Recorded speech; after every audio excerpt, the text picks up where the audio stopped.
করেন এই জায়গাটা কত পরিমাণ মানে সুন্দর, মানে এখানে আসলে কার না ভালো লাগবে বলেন। দেখতেছেন চারপাশটা একদম প্রাকৃতিক সৌন্দর্যে ভরা, আমার কাছে একদম জোস লাগতেছে। কারণ হচ্ছে এখানে লোক সমাগম একটু কম, আর এখন কম থাকারই কথা, কারণ এখন হচ্ছে ভর দুপুর। জাস্ট একটু দেখেন রাস্তাটা, মানে মানে বাংলাদেশ, আমাদের বাংলাদেশ কত সুন্দর হতে পারে, আর প্রকৃতির দেশ যে বাংলাদেশ তার আরেকটি প্রমাণ। জাস্ট একটু দেখেন।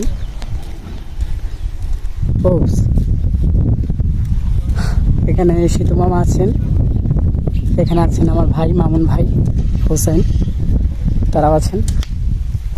জাস্ট এই গাছটা একটু দেখেন,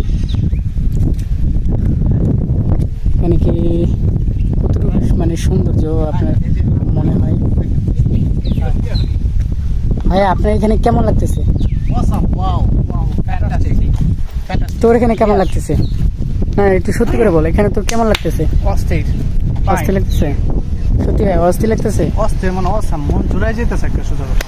আসলে আসলে সত্যি মানে অসম্ভব সুন্দর লাগতেছে।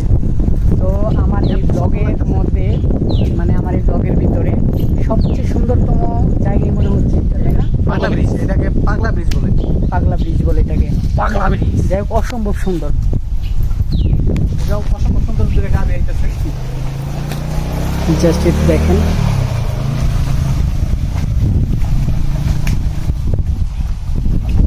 তো আমার মনে হয় শহরের কোলাহল থেকে মাঝে মাঝে একটু বেরোনো দরকার, আর বেরিয়ে এরকম প্রকৃতির সৌন্দর্য উপভোগ করা দরকার। তো আমার মতো সবাই চলে আসবেন, মাঝে মধ্যে বের হবেন, আর এরকম প্রকৃতির সৌন্দর্য উপভোগ করবেন।